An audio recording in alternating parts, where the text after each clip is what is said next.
Meus amados, a paz do Senhor. Amém. Graças a Deus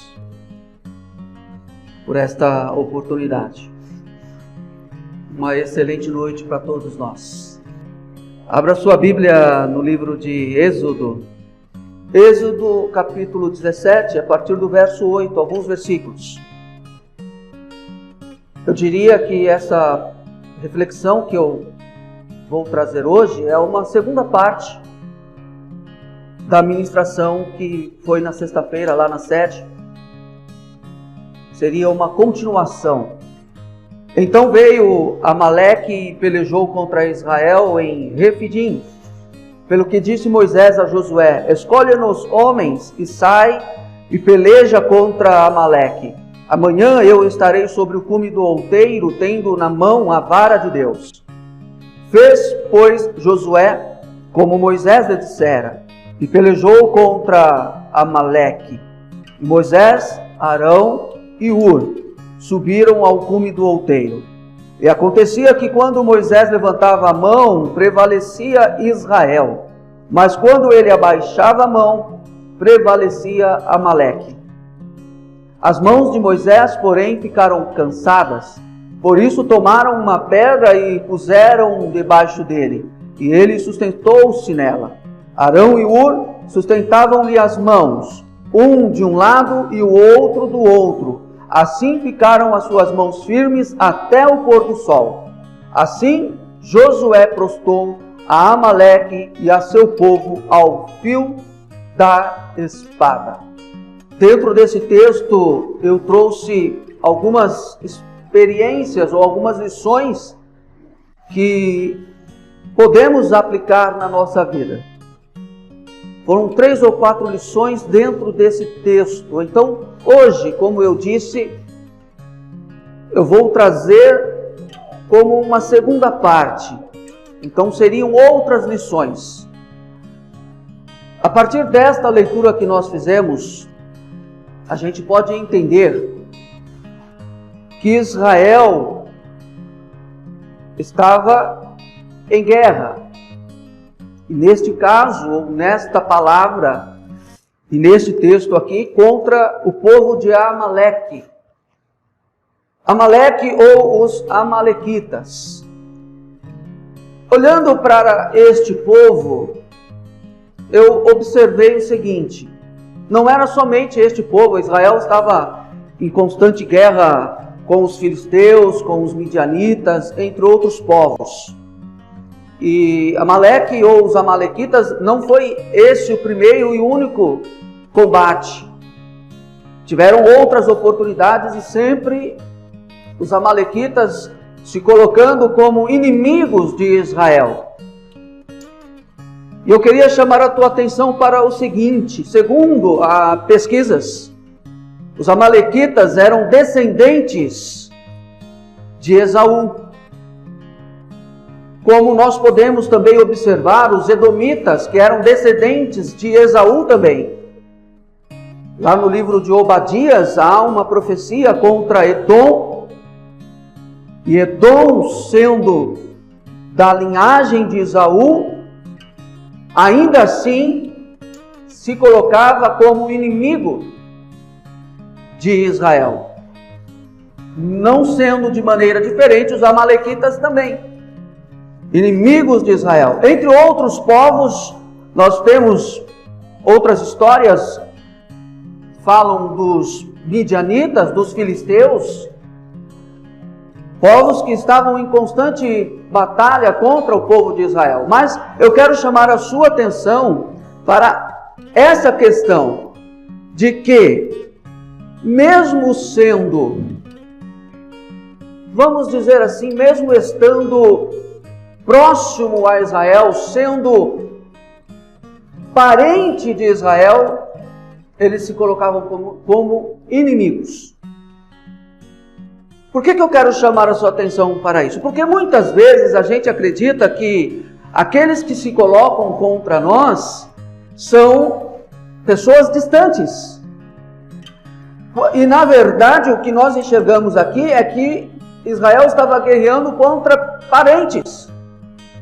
quando a gente acredita que a nossa batalha é contra um inimigo que está distante, é bem possível que a gente baixe a guarda com aqueles que estão próximos, familiares ou parentela próxima. E essa é uma lição muito interessante, porque isso faz com que a gente se desperte de que nossos adversários não estão distantes, estão próximos. O que nos leva a sermos vigilantes, prudentes. Deus quer que a gente seja prudente para que a gente evite problemas maiores. A prudência ou a prevenção, existe uma frase que diz que a prevenção é um santo remédio. A prevenção é melhor do que você passar pelo problema e ter toda a dor de cabeça que esse problema possa trazer. Há uma outra frase que vocês conhecem muito bem, que diz que o prevenido vale por 2. Você já ouviu isso? Eu costumo dizer que o prevenido, dependendo da situação, vale até por 1000. Depende da situação.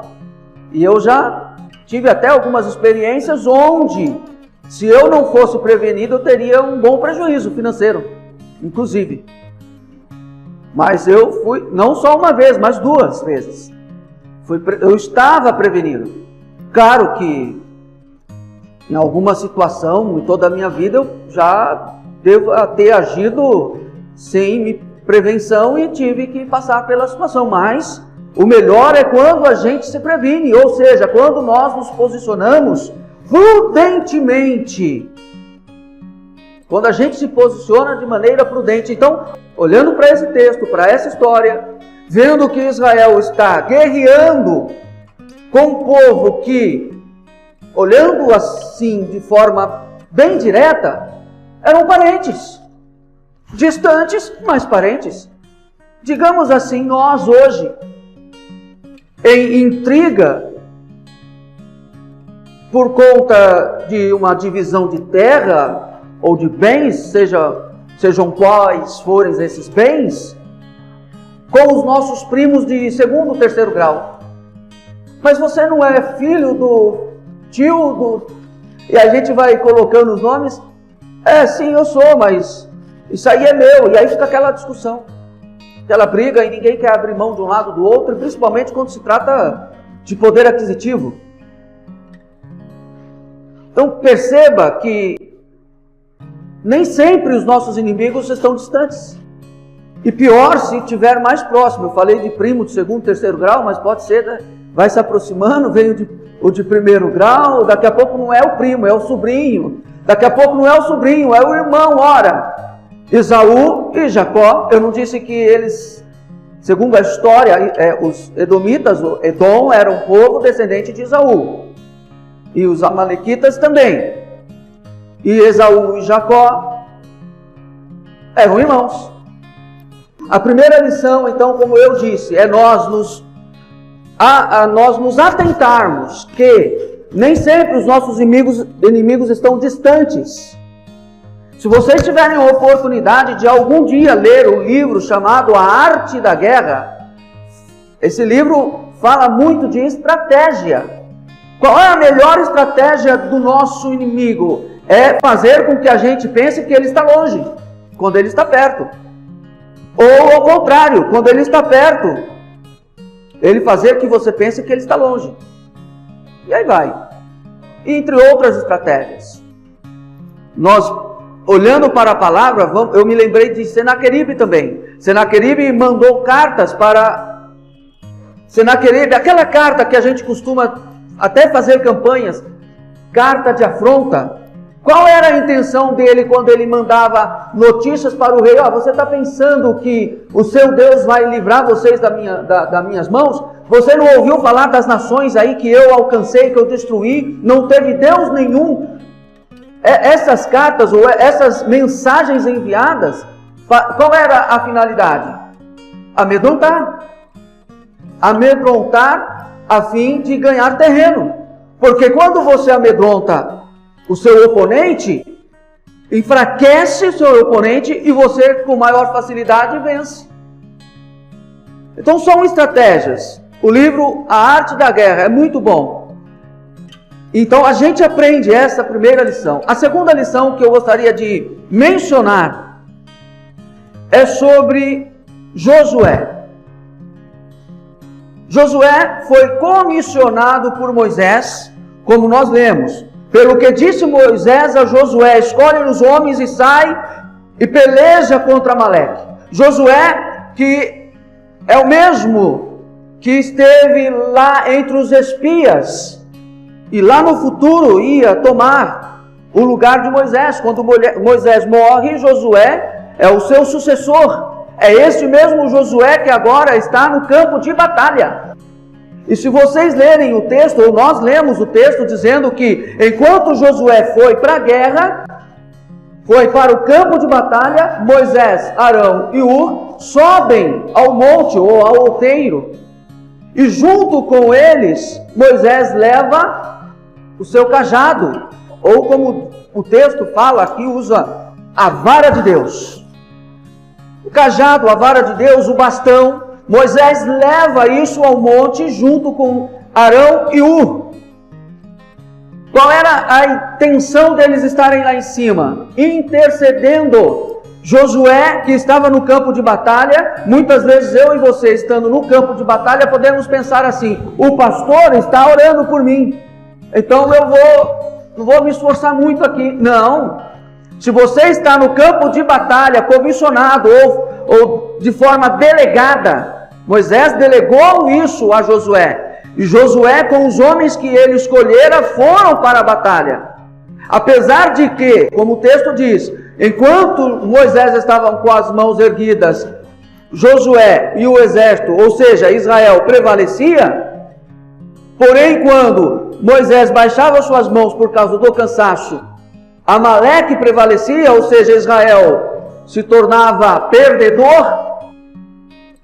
Ainda assim, Josué, nós podemos entender isso pelo caráter dele, desde a primeira vez que ele aparece na história, como um dos espias, a gente pode perceber isso, pelo caráter dele. Ele não foi um homem que desistiu, ou que, porque outros estavam fazendo, estavam lá clamando a Deus, intercedendo, agora eu não preciso lutar mais. Não, eu e você precisamos continuar, vencendo ou não vencendo.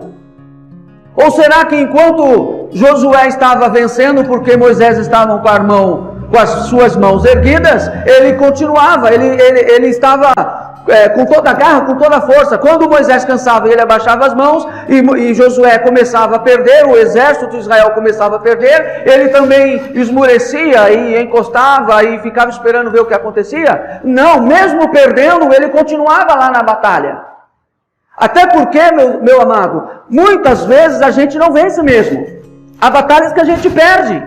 Há batalhas que você perde dentro da tua casa, lá no serviço, lá na sua vizinhança. Há batalhas que você perde. Nem tudo a gente ganha, mas não é por isso que a gente vai desistir. Porque a questão não é você perder a batalha, é você perder a guerra toda. Uma batalha ou outra a gente perde e aprende. Por que eu perdi? A gente vai analisar. Por que eu perdi? Porque eu entrei na guerra, eu voltando a falar do livro, uma estratégia. Por exemplo, você entra numa batalha com uma nação ou com um exército inimigo que está acostumado a guerrear nas montanhas.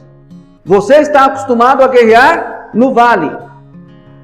Ora, quando você for para a montanha, lógico que você é presa fácil. Então você vai ter que fazer o quê? Com que eles desçam da montanha e venham lutar no vale. E para eles, a vantagem deles é que você que está acostumado no vale, vá para montanhas, porque eles têm vantagem. Então muitas vezes a gente perde batalhas porque faltou estratégia na nossa vida.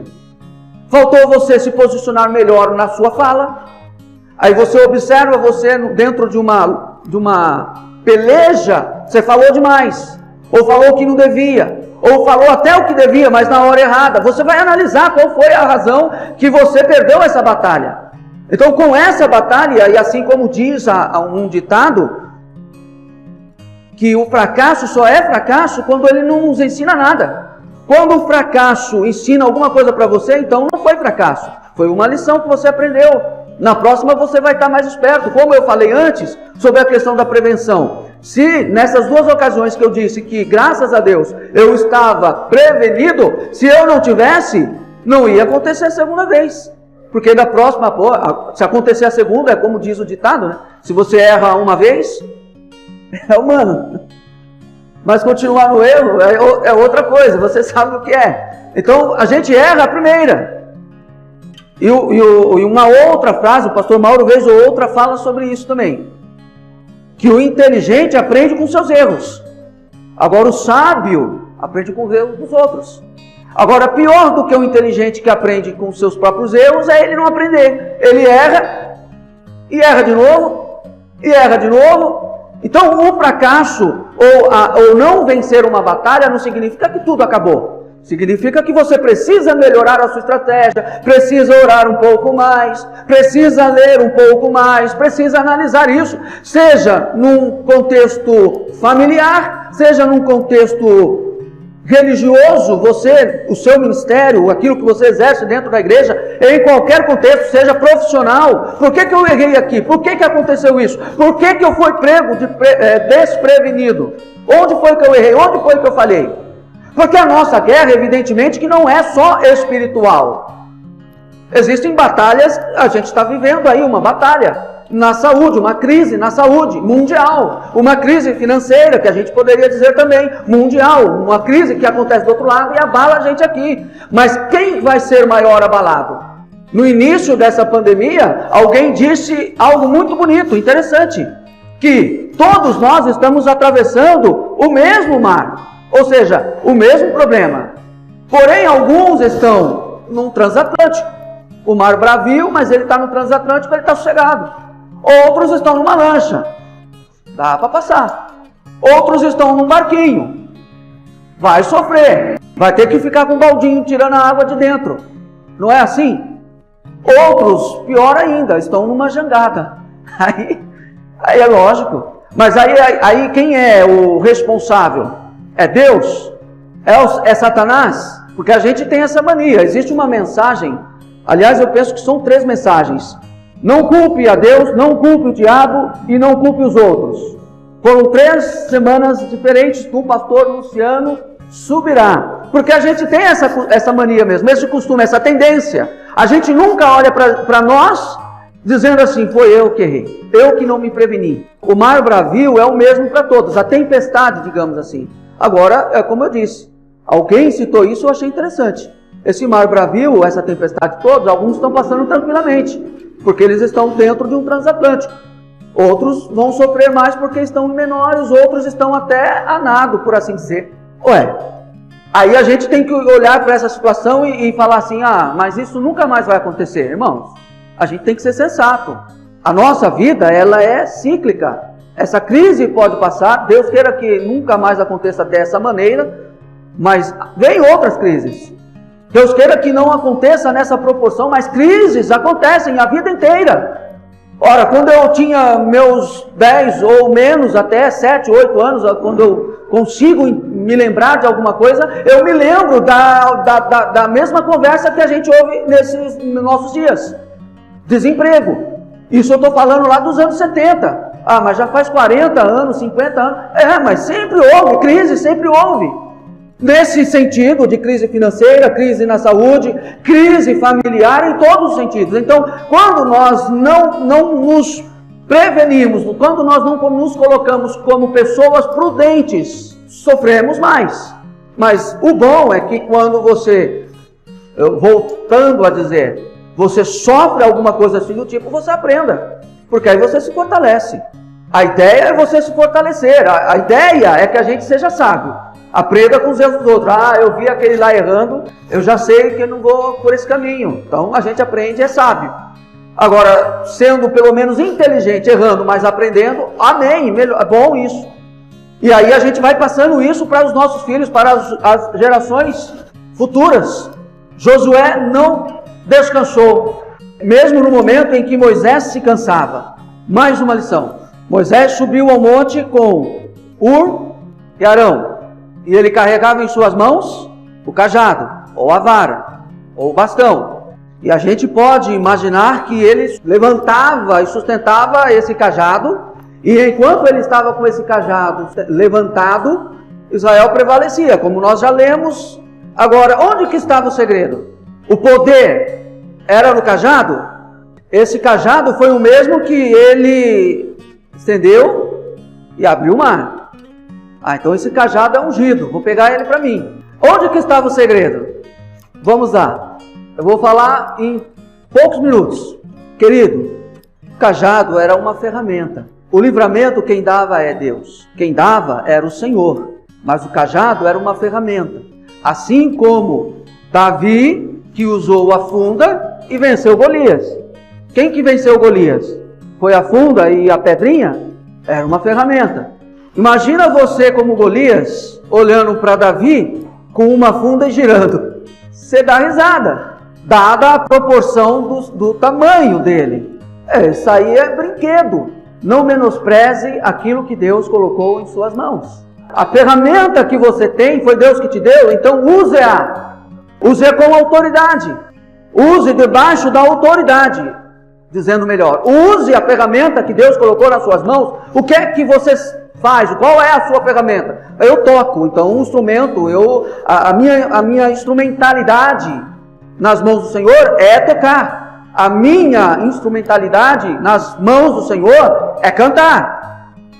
Então cante, mas eu não canto igual o fulano, mas não foi isso que Deus te deu? Então use isso que Deus te deu e faça da melhor maneira que você puder. Lembram-se quando Deus disse a Abraão: Abraão, anda em minha presença e ser perfeito? Ora, que Deus é esse que pede para Abraão ser perfeito, sabendo que nós, seres humanos, não temos perfeição alguma?